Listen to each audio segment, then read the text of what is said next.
I was recently asked, hey, Phil, I think a good topic would be to talk to your 20-year-old self based upon what you now know as your 60-year-old self. And this was from a 20-year-old. So she had watched my last video on, I'm finally getting my Social Security. I'm taking my Social Security, and it made her think. She said she really enjoyed it. She said, what advice would you give your 20-year-old self? That's what she said. And I had to think about that. And I thought, that's actually a good question. And then so this video is exactly that. This is my first outdoor video. You'd never know I was in the northern side of the 5th largest city in America, the United States, Phoenix, Arizona. I've got the McDowell Range behind me, and this is just a beautiful part of the desert. It's a great place. I'm in kind of a man-made amphitheater area, but I thought this would be a good place to come out, get a little sunshine. It's about mid-60s, and in February, spring training is opening next week. With pitchers and catchers. And so let's talk about this advisement. Here I am 43 years after the fact of the day I was 23 years old. And thinking about what would I tell my 20-year-old self now that I'm 60, from my 60-year-old self? Well, there's a number of things, but I've boiled it down to 3 things I would tell my 20-year-old self. The first one is to take your time with a relationship. I think when I was 20, I was actually married around 23 years of age, I think. And I felt in a rush that I needed to get married or else I'd never get married. I only have one shot. I better marry the first. Let's just say there was a lot of insecurity there. And I would tell my 20-year-old self, take your time, slow down. Don't worry about it. It's going to happen. Just give it time. And I see that a lot in 20-year-olds, and it's still a problem. I think a challenge today for a lot of people. There's probably some insecurities built in that, and everyone is different.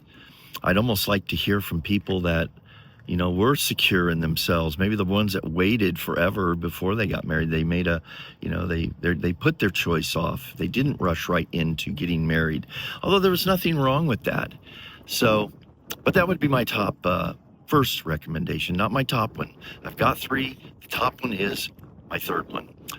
Take your time with the relationship. You have the time. My second one that I would tell my 20-year-old self is, and I think I actually followed this, but be picky with your choosing of friends. In other words, pick your friends carefully. Perhaps I was going to say more than anything else, but I don't know if that's maybe an extreme. Who you hang out with, who you pick your friends in your 20s can really determine a lot, maybe how that decade's going to go, or certainly into your 30s, or it could affect your whole life. So pick your friends carefully. I think I wrote down, be picky when picking your friends. I'd also add to choose your activities in your 20s carefully. Think twice about doing, what you want to spend your time with, or how much time you spend. And I'm talking about partying and, doing those kinds of things, because that really can affect too, who your friends become, is by the activities you get yourself involved in. I'm not saying don't have fun, but I would be saying find some activities, some good activities where some good people are hanging out. Could be hobbies, could be wholesome activities. Let's put it that way. So pick your friends carefully by picking your activities carefully. Okay, here's the big one. And if you've watched any of my other videos, you're going to say, oh boy, here he goes again. And that is a financial choice. I would definitely give my 20-year-old self. I'm going to illustrate it with this story, which really happened. So I was 23 years old and recently married, and my wife, who was older than me, 4 years, had already started her career, and she had a brand new paid off Toyota Celica, 1976. This would have been, by the way, in 1981. So she had a, I may have said brand new. I didn't mean that. She had it was a 1976 Celica in 1981, and it was paid off. And guess what we did? I think I saw in the newspaper, they had a big sale on Jeeps. This was in Colorado. How cool. It's the perfect Colorado vehicle. It's a CJ5. We went down just to look at them, and you know what happened. We got pressured high. This guy comes out. What are you doing? This and that. Saw that we had a trade-in that was paid off. Believe me, it's been the worst probably financial decision I have made in my life. I know I've made a few, but I've learned from them. But this one, being that we had this thing paid off, here's what happened. There was a lot of pressure. We were really hesitant, and so then they bring in the manager, the sales manager, right?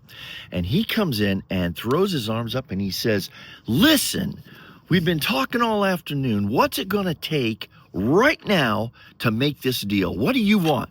And his sales person is like, acting all like shocked. And man, I was like, whoa, if you could see my eyes right now, they're like this, scared the bejesus out of us. But then I just said, okay, here's what we go. What if I throw in a package to put the fender, the sport fenders on it, this and that. Again, this was a 1981 CJ5 short wheelbase. Oh, and he threw something else in. I said, okay, let's do it. Well, I talked to my wife, and I said, yeah, let's do it. So we did it, and our payments were $265 a month. We couldn't really afford it. Well, we did, but here's the lesson. We made 2 or 3 years worth of payments. Now, you know where I'm going to go with this. My top advice to my 20-year-old self is do not buy a new car. Don't do it. I want to interject this right here. He also threw in floor mats for the Jeep. Boy, how could we turn that down? Well, we didn't. Okay. So you know where I'm going with this, but this is a good perspective to have right now, and it's what every great financial advisor will tell you and try to teach you. As a matter of fact, I think it should be taught all through high school, and that is the concept of financial compounding interest. And so that's where I'm going to go with this. So we ended up getting out of the Jeep after 2 or 3 years because of the cost. $265 a month in 1981, 82, 83. It's a lot of money. I think our rent was about the same. So anyway, we were Jeep rich, but lifestyle poor. All right. So I got my financial advisor here, ChatGPT, and I ran some numbers. And for those of you out there that might be financial planners, feel free to chime in and challenge us to see if it's how far off it is or if it's pretty much right on. I think it's pretty close. So my 20-year-old self, I would have just said, look, here's what you need to do.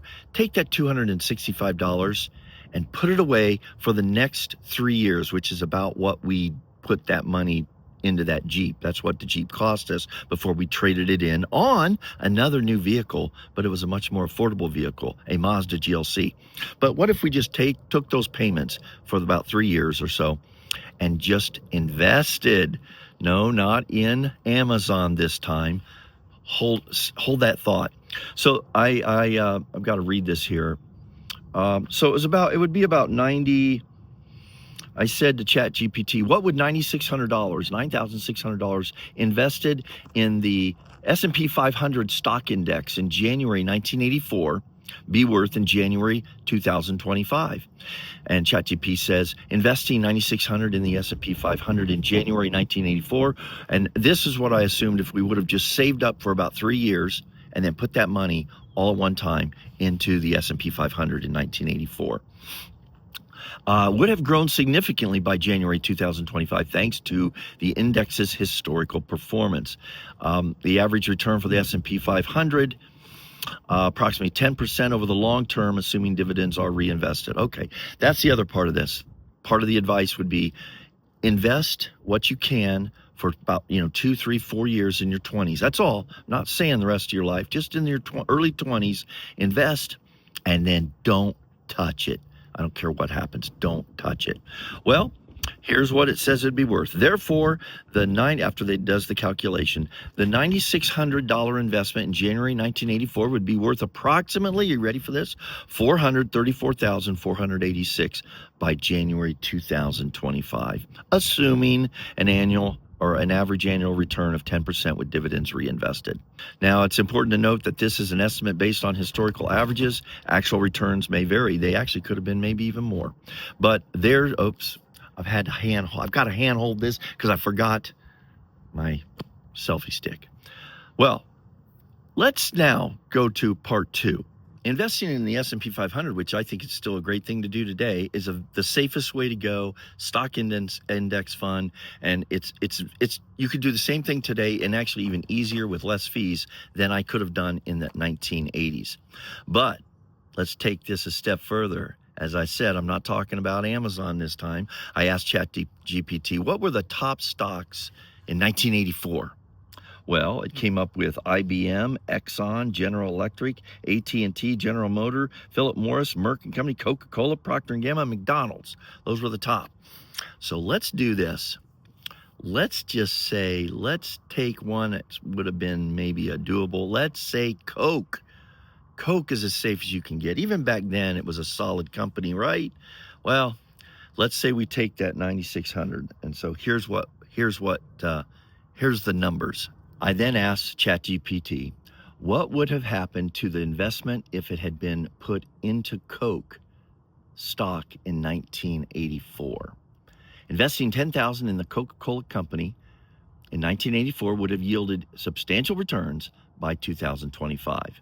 Assuming an initial investment of $10,000 in 1984 with Coca-Cola's stock price around $2.50 per share, in that time, adjusted for subsequent splits, you could have purchased approximately 4,000 shares. This is not a training video, and this is not a recommendation. This is just, I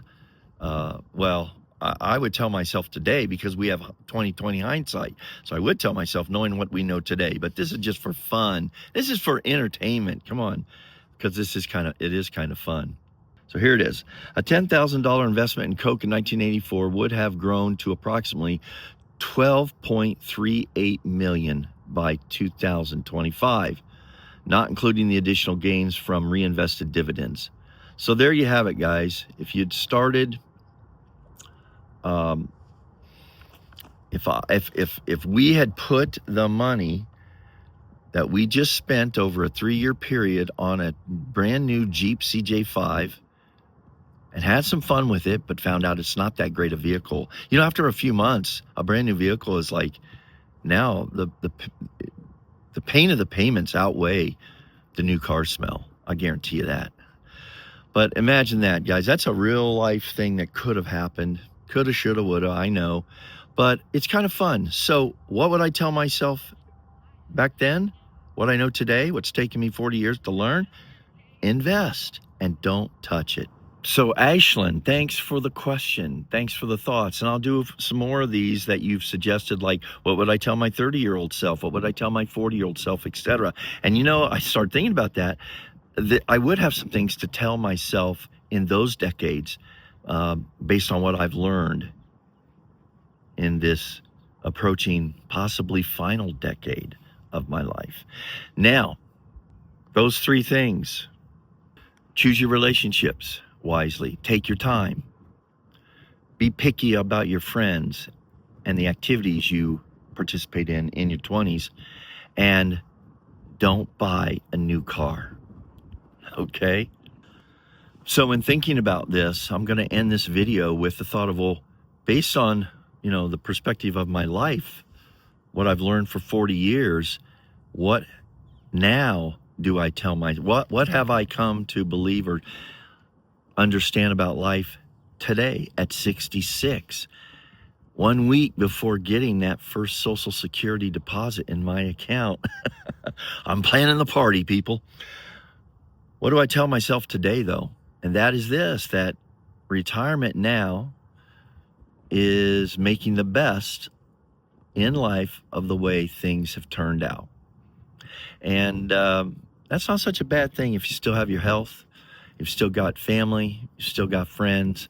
You live now. Every day I try to start the day, as hard as it is, to be mindful of being grateful and to find the good and kind of live in that.